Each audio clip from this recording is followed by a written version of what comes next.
Quand votre voiture vous espionne.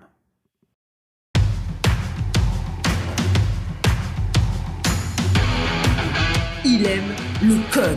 Il faut que la communication soit codée, mais de façon claire et transparente. La rigidité, c'est pas pour nous. Mon nom est Francis Parent-Valquette et vous écoutez le Sandro Show. Mais le plus important, c'est qu'il est bélier. Avant de rentrer dans le vif du sujet, il y a quelques petits trucs que je voudrais te dire. Premièrement, j'espère que tu passes une belle journée de l'Action de grâce. Tu es probablement en vacances aujourd'hui, en congé, pas en vacances, et que tu en profites. Je sais que la météo du Mont-Québec a été assez dégueulasse en fin de semaine, pas très clémente.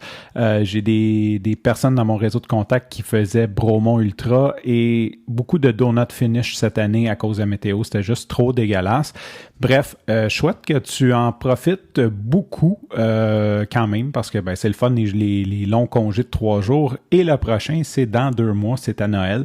Fait que je trouve ça bizarre. C'est pas bizarre, tu sais, mais il y a quelque chose de quand même plate parce que c'est une période qui est quand même difficile. Novembre, là, on s'entend, puis on a comme pas de long week-end avant fin décembre. C'est quand même, c'est 2 mois que c'est quand même long sans avoir une fin de semaine un petit peu plus longue.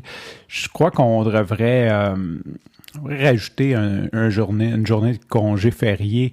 Je crois que d'ailleurs, dans les autres provinces, le jour du souvenir, je suis pas certain, mais je pense que le jour du souvenir est un jour de congé férié, si je me trompe pas. Dans le fond, il remplace, nous, c'est parce qu'on a la Saint-Jean-Baptiste qu'on a, là. Je sais qu'il y a, je pense que c'est ça, dans les autres provinces, c'est le 11 novembre. Fait qu'on devrait demander un statut spécial puis avoir aussi le 11 novembre parce qu'on a sûrement des militaires qui ont fait la guerre au Québec. Là. Je veux dire, faut se souvenir d'eux autres. Il faut aussi prendre un break en leur honneur. Qu'est-ce que je voulais dire encore avant d'aller dans le vif du sujet? L'épisode de Famille de criminels est sorti la semaine dernière. J'en ai parlé, j'ai fait une petite soirée, j'ai des amis qui sont venus et depuis, j'ai eu beaucoup de commentaires, des gens qui sont venus me parler sur Messenger, beaucoup, peut-être une dizaine, là. Mais je suis beaucoup dans la gratitude et un des commentaires que je voudrais relever aujourd'hui, que j'ai trouvé vraiment cool puis que je le prends comme un compliment puis juste je l'accepte parce que ça fait partie de ma démarche, ça fait partie de ce que j'ai travaillé fort pour acquérir. Il y a quelqu'un qui me dit, malgré que les questions, puis là je paraphrase un peu, là, les questions étaient un peu nunuches de l'animatrice, tu as réussi à y mettre de l'émotion et de la profondeur. Bravo, belle performance. Et, tu sais, je l'avais pas vu de même. Sincèrement, j'avais pas vu que je veux dire, j'ai pas comme réalisé que les questions étaient nunuches ou, tu sais, je sais pas. De toute façon, c'est la vision de cette personne-là. Là, c'est pas tant, mais...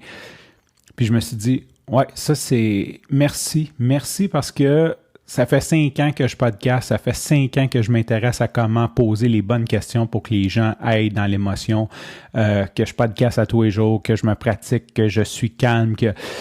Fait que c'est un gros travail et que les gens le reconnaissent. Je suis vraiment comme dans gratitude parce que, tu sais, je me prétends pas être un acteur d'Hollywood ou whatever, mais juste de dire j'ai pratiqué ces soft skills-là de la communication puis que les gens le remarquent, je suis comme « wow, tellement cool ».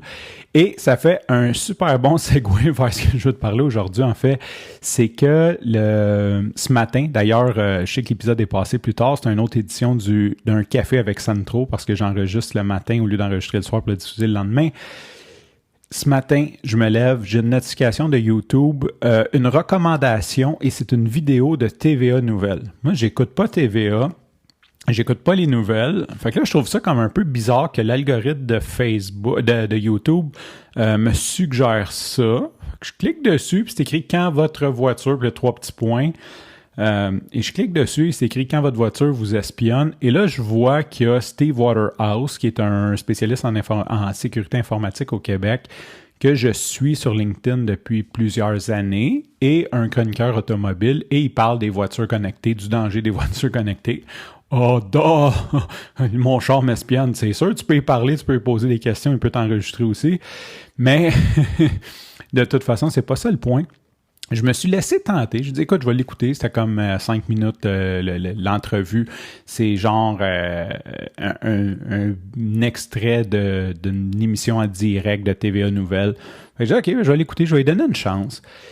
Et ce que je veux te parler, en fait, là, bon, ben, si jamais tu le sais pas, là, tous les véhicules ont des computers, puis ils enregistrent à peu près beaucoup d'informations sur toi, puis ça va être revendu, puis ils l'utilisent pour le marketing, puis qui sait où est-ce que ça va aller, ces données-là. D'ailleurs, je suivais un groupe, une fille, en fait, une hacker qui, elle, hackait les véhicules. Fait que c'est assez incroyable tout ce qu'elle peut sortir d'un véhicule. Fait que ça c'est un fait. Mais de toute façon, c'est pas tant de ça que je voulais te parler, puis ça va revenir un petit peu avec ma pratique du podcast. Moi, dans les 5 dernières années, ce que j'ai appris, c'est à être à l'écoute, de laisser la personne terminer sa pensée. Même si j'ai quelque chose qui peut bonifier, même si j'ai une question, juste d'être dans l'écoute et pas être dans ma tête, OK, je veux qu'il finisse pour y poser une question, mais juste être comme dans l'écoute puis rester actif. Laisser le temps à la personne puis dire, écoute, si jamais ça va nulle part, je pourrais toujours couper, je pourrais toujours faire du montage. Fait que c'est un peu le skills, je sais pas comment dire en français, là, c'est quoi en français un skills? Billy, tu m'enverras un message pour me dire c'est quoi skills en français. Et Caroline, j'ai toujours su ça. De toute façon, c'est pas ça le point. Et là, j'écoute un épisode en direct et le gars commence, le chroniqueur automobile commence à parler, c'est super intéressant. Et là, l'animateur, il coupe. Ah oui, ça c'est vrai. Puis là, Monsieur Waterhouse, vous pensez quoi de ça? Puis là, le spécialiste en sécurité informatique commence à parler. Ah oui, ça c'est vrai, il te le coupe. Puis là, il repasse la parole à l'autre. Puis il fait bien ça. Je vois props to him. Il fait vraiment bien ça de couper les gens en plein milieu d'une conversation pour passer à d'autres choses. Mais j'étais comme... C'était intéressant ce qu'il disait. Tu peux pas fermer ta gueule puis le laisser parler, tu sais. Puis j'ai réalisé, puis c'est pas du snobisme, c'est juste le changement qu'on a eu dans les médias, puis la raison pourquoi j'aime les podcasts, c'est que les gens ont le temps de s'exprimer. Puis ce que je comprends, c'est que l'animateur, lui, il a une chronique de 5 minutes. Donc, il s'est dit telle réponse, le gars, il a 32 secondes pour y répondre. Puis lui, sa capacité, ce qu'il s'est entraîné à faire, contrairement à moi, d'être dans l'écoute active, puis de rebondir sur des questions, puis de lui laisser le temps de donner vider sa pensée avant de passer à d'autres choses. Lui, son skills, là, je suis certain que dans sa tête, il compte 29, 28, 26, 27, 26. OK, il faut que je le coupe. OK, M. Waterhouse, merci pour ça. On va passer maintenant, monsieur. Fait que j'étais comme juste... OK, mais lui, il a totalement... Ben, pas totalement, mais il a un skill set qui est à l'inverse du mien. Lui, là, il a appris à gérer une entrevue pour que ça rentre dans 5 minutes. On s'en fout qu'on manque des pépites. On s'en fout que le public voudrait en savoir plus. Faut que ça dure 5 minutes et je vais le faire. Fait que c'est un peu une petite réflexion que j'ai eue ce matin, que je voulais partager avec toi. Aussi, le changement des médias, tu sais, puis c'est pas du snobisme, puis d'être... mais c'est un fait, tu sais, c'est un changement de paradigme. Je veux dire, avant, on avait juste TVA Nouvelles puis RDI pour s'informer, ou à peu près, là, certains intellectuels allaient dans des bibliothèques d'université pour lire des études scientifiques, là, mais je veux dire, la majorité des gens n'avaient pas accès, ou surtout pas facilement, à de l'information qu'on peut aller plus en profondeur, puis je trouve ça cool. Je trouve ça cool qu'on soit rendu là. Je trouve ça plate pour la télé. Tu sais, comme j'écoutais ça, puis je me disais, avant, c'est tout ce que j'aurais su sur le sujet. Là, je suis certain que je peux aller sur YouTube, aller sur une plateforme de podcast si jamais je veux en savoir plus. Puis il y a des gens qui vont approfondir leur théorie, leur façon de penser, leur vision du monde là-dessus, sans que ça soit interrompu à toutes les 42 secondes parce qu'il faut qu'il passe la parole à l'autre puis qu'il wrap up en 5 minutes. Fait que c'est un peu le paradigme. Je sais pas pourquoi que la vie m'a envoyé cette vidéo-là, mais je suis vraiment content de vivre d'une époque où je peux écouter de l'information qui est peut-être moins, pas juste filtrée, mais moins coupée, formatée. Tu sais, puis je vais rebondir là-dessus, je vais terminer là-dessus. Je pense qu'il y a eu une transition dans les années 2000, puis c'est pour ça que j'aimais beaucoup cette émission-là.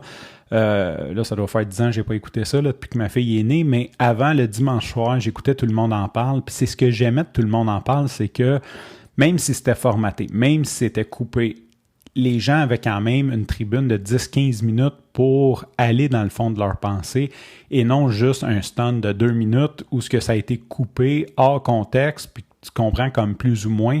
Il y avait vraiment le temps d'exprimer le fond de leur pensée, leur réflexion, comment ils sont arrivés à prendre cette décision-là, comment ils sont arrivés à prendre cette action-là. Fait que j'ai le podcast, je dis le podcast, mais je vais dire les nouveaux médias. Je suis content qu'on ait accès à ça. Bien sûr, ça vient avec un très, très gros downside, cette démocratisation-là, parce que tu peux recevoir de l'information non vérifiée. Je veux dire, je peux me présenter sur un podcast puis prétendre que je suis quelqu'un que je ne suis pas, puis donner de l'information, puis dire que manger juste des brocolis va te rendre fort, puis whatever. Fait qu'il y a quand même un certain travail intellectuel à faire quand on prend cette information-là de confirmation, de peut-être aussi de balancer, de peser le pour et le contre, de faire son propre travail, ce qui peut être demandant pour plusieurs, dont moi. Mais je suis content qu'on ait vraiment accès à cette information-là. Puis l'autre chose aussi, on l'a vu là, pendant la pandémie, c'est que c'est très, très, très polarisé. Quand tu diffuses cette information-là sur les réseaux sociaux, le seul objectif d'un réseau social, c'est de te garder le plus longtemps possible sur une plateforme. Donc, plus qu'il te donne de l'information qui te réconforte, qui te fait sentir bon, qui te fait, peu importe l'émotion qui te fait vivre, que t'aimes, on va dire ça, du contenu que t'aimes, mais il va chercher à te présenter du contenu que t'aimes, puis il est très, très bon. Fait que les réseaux sociaux sont très, très bons à te présenter ça. Ce qui fait que, si supposons tu crois que les fournisseurs automobiles, c'est des crasseurs puis qu'ils font juste voler de l'information, tu vas tomber d'un rabbit hole infini de podcasts, d'entrevues, de spécialistes qui vont parler de ça et qui va renforcer aussi ton côté. Tu vois bien que c'est des crosseurs, tu sais, ça fait 42 heures que j'écoute des vidéos puis tout le monde dit que c'est des crosseurs. Oui, mais tu pourrais aller dans l'autre sens puis tu pourrais trouver 42 heures de vidéos de gens qui parlent en bien des producteurs automobiles, fait qu'il y a comme une balance à faire qui est peut-être plus difficile. Je pense que c'est la lacune qu'on arrive présentement un petit peu, c'est que les gens vont tomber d'un rabbit hole dans un billet de confirmation. Ils veulent confirmer leur théorie et tu vas toujours trouver de l'information qui confirme ta théorie, qu'elle soit bonne ou pas. Ce qui est bien, là, je veux dire, ce qui est bien, c'est que tu peux creuser, mais après, c'est de faire la part des choses entre les deux. Sur ce, je te remercie pour ton écoute. Je te dis à demain et bye bye.